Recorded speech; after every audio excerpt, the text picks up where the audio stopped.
Hi guys, I am in Portland, Oregon. The lighting is terrible because it is so dark. This hotel room is dark to begin with. I only have this tiny little room. Let me show you. This is my window. Hold on. This is the window in my room, so there's just a tiny little window in the corner, and that is my view. So it's not very bright in here. But yeah, I'm in Portland. It's raining a lot, and I'm about to go venture out in it because I don't want to just sit in my hotel room all day. I want to explore.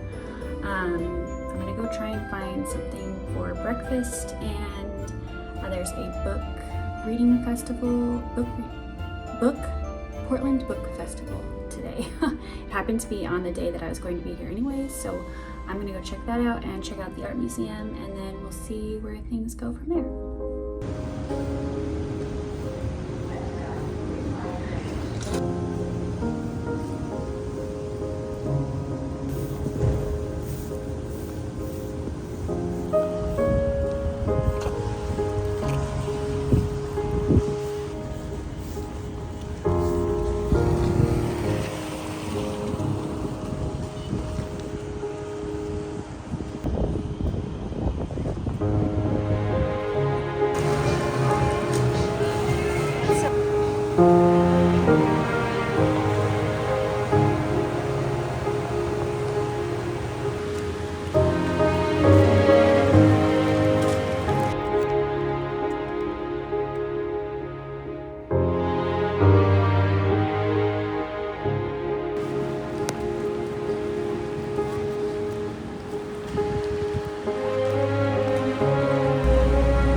thing yesterday. I was so stressed traveling home. I needed to catch a train to get to the airport. It's not technically a train, it's like a cable, maybe more like a tram, to get to the airport, but I had to catch it at a very specific time in order to get there in time to not miss my flight. And it was really early in the morning, so it was pitch black because of daylight savings or fallback or whatever you call it. And so I got up at like 5:30 in the morning, and I was power walking to this tram station, and it was pouring down rain. It was dark. I didn't know where I was going. I didn't know which side of the street to be standing on to get on the right train. I didn't know which one I needed because there was an eastbound and a westbound train, but the airport was like almost due north of where I was. So I was like, well, which one do I get on? And so I had to figure that out, and I had like 2 minutes to decide which side of the street to be on before the tram came. So that was all really stressful. And then I was riding there, and I don't know, it was just, the vibes were not vibing on that tram. So I got to the airport, and I was so tired, and I flew home, and then I had to drive 2.5 hours from the airport to get out here to where I live. And I was just done. I was toast. So I didn't film anything of the trip home yesterday, but I did want to come back and just talk about some of the things that I got, that I hauled while I was there. And I ended up paying for a carry-on so that I could bring it all home. So it was worth it though.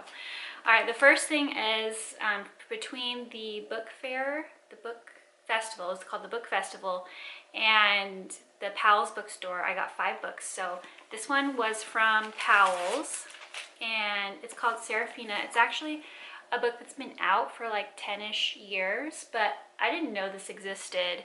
This was not on my radar at all.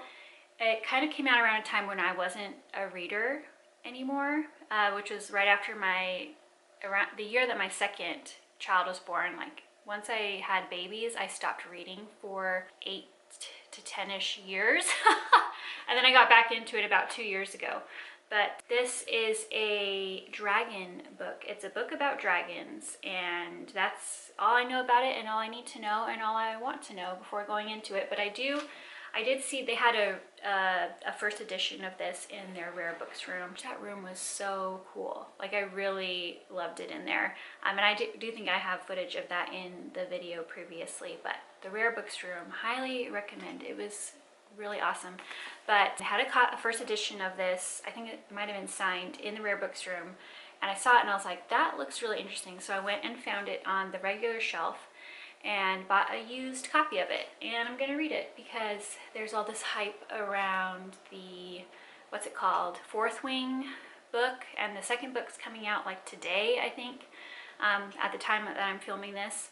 And yeah, that book, I read it, I didn't love it. I understand the hype, I understand why people love it, and I'm not dogging on anybody that liked it.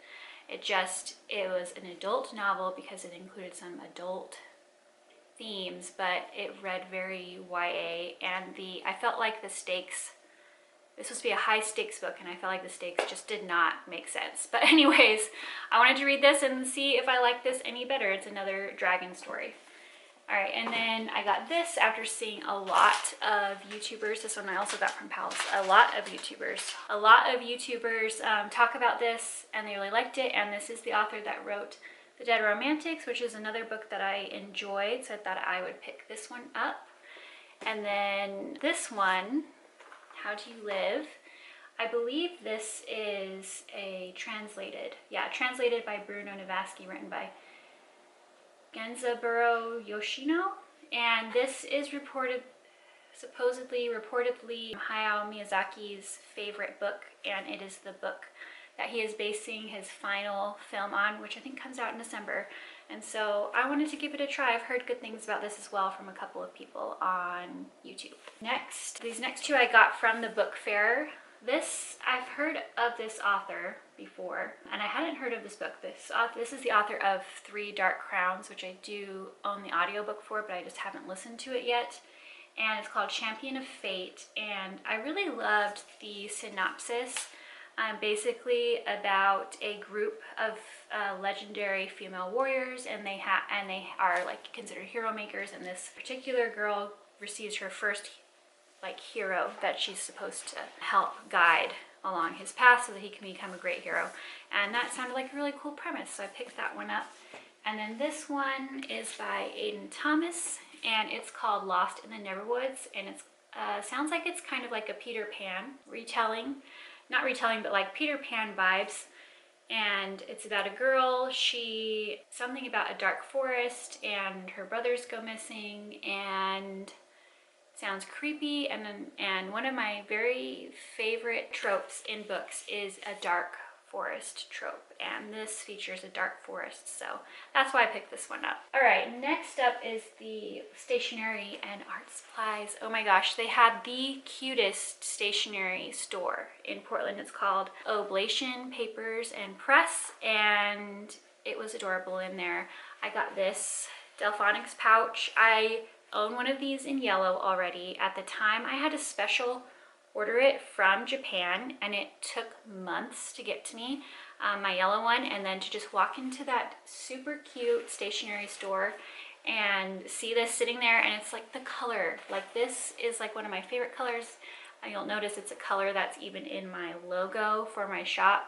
I have a really pretty pink, and then I have this pretty like kind of robin's egg green blue color. Love this so much, so I had to grab it. They also had the cutest little baby one. I think I got a little bit of footage of it. This like little baby blue, baby sized Delphonics pouch. It was so cute. I wanted to buy it, but I just could not think of how I would use it, like what I would put in it.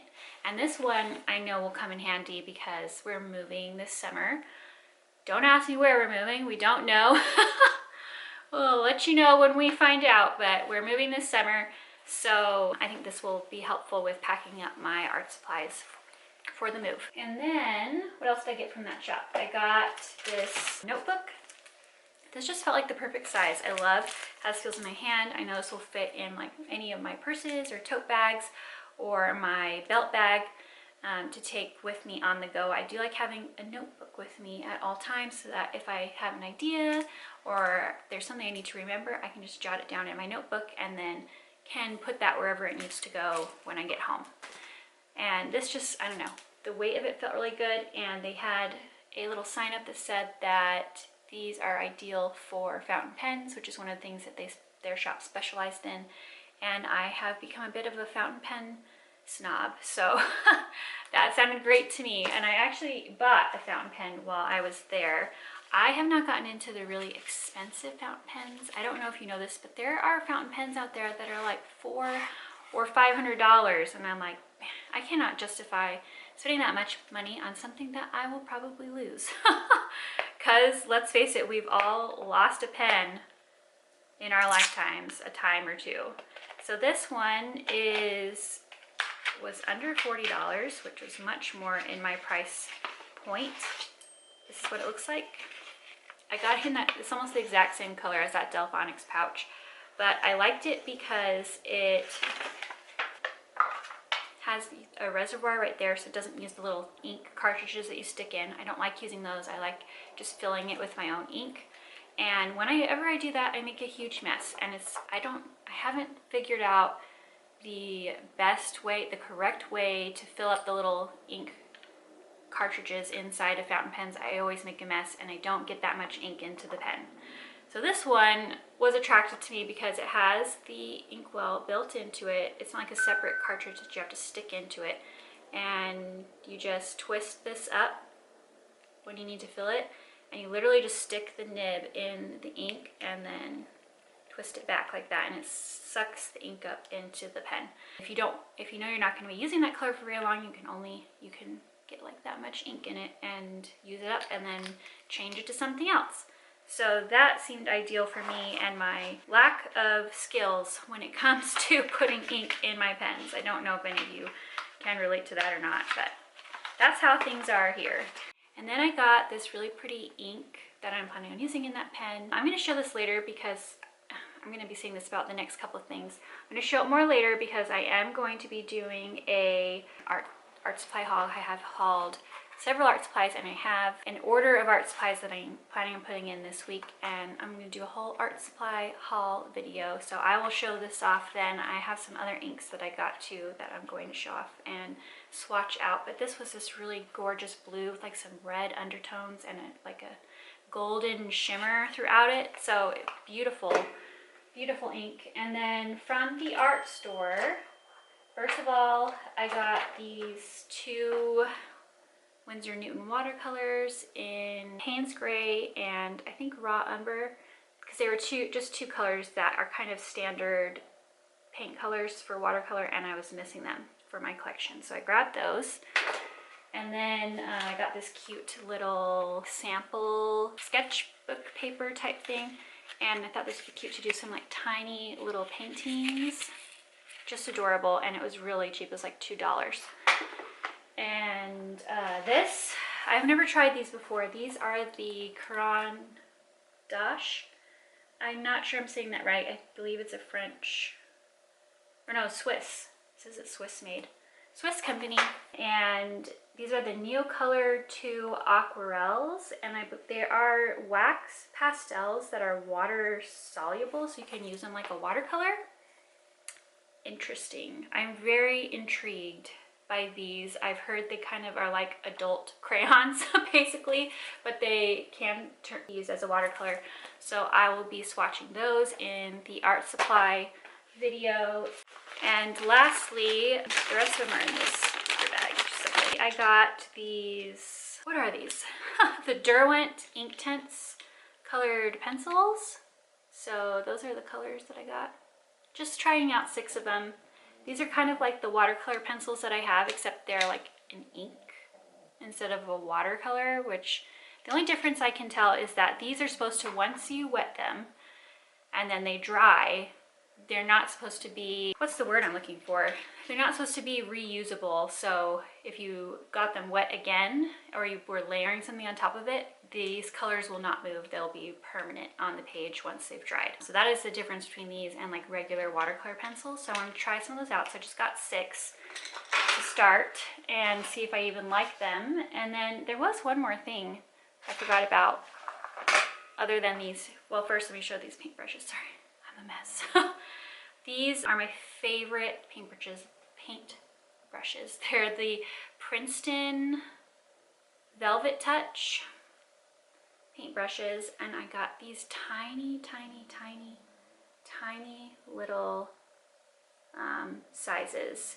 So one of them is called a spotter, and I think the other one is just called a round. It's just like the tiniest round brush that you can get, because I don't know if you've noticed, but I tend to draw and paint very small, which causes a problem when I go in to add details and color, because my tools are not small enough. So we're gonna try these out. Hopefully this helps with that problem, and hopefully I can just learn to not draw such tiny sketches and make it easier for myself in the long run to finish my pieces. And then lastly, I got this, I only got one to try it out because these are really expensive. This is a Daniel Smith Extra Fine watercolor stick, and it's basically, I think it's going to be kind of like those Neocolors where you can either just put this directly on the page like with the crayon and then add water to it and it turns into a watercolor. But I think you also can go in with a brush and just like get it wet and dip into this just like it was a paint pan and paint with it. What I like about this is you get so much. Like, this stick is huge, and when you compare it to like a bottle of liquid watercolor, like if you squeezed all that out and let it dry and then reactivated it with water, it would be so much smaller than this. So I think you're saving a lot of money, and there's almost zero waste, because it's just the whole stick here, and then the only packaging is this piece of paper, which you can literally just tear off and recycle. So I love that idea. And if I like this and I end up using it regularly, I will get some more colors. But one for now, because it's very expensive. All right, well, that was it for what I got while I was in Portland. This was my first ever solo trip. I was so nervous. I was excited when I booked the trip, But then leading up to the couple of days before the trip, I was so nervous. I'm like, what if something goes wrong and I don't have anyone there to help me? I did end up getting lost a few times while I was there. That was probably the most difficult thing I had to deal with, other than making sure I got on that very specific tram at a very specific time the morning that I needed to go home. Those were the two biggest issues that I ran into. Is I got lost at one point, which was not a big deal. I was able to figure it out pretty easily on my own. Thank goodness for smartphones. And then just making sure that I got back to the airport in time for my early morning flight, and that would have been a problem even if I had somebody with me. That would have been a struggle, although it would have felt a little less scary if I had someone with me when it was super dark and raining and there was no one out there. I was a little worried. Otherwise, it was fantastic. I feel so rejuvenated. I feel like creatively energized to just get to work and to do some artwork and do some paintings, but also to work on the future of the Primrose Corner and the future of Patreon, and just figure out how that's going to look in the coming months and years. And just, yeah, it was very good. I highly recommend going on a trip by yourself. I didn't know a single person there, and it was fantastic, really. It was great. I want to thank you so much for watching. I hope that you're having a great day, and I'll see you next time. Bye!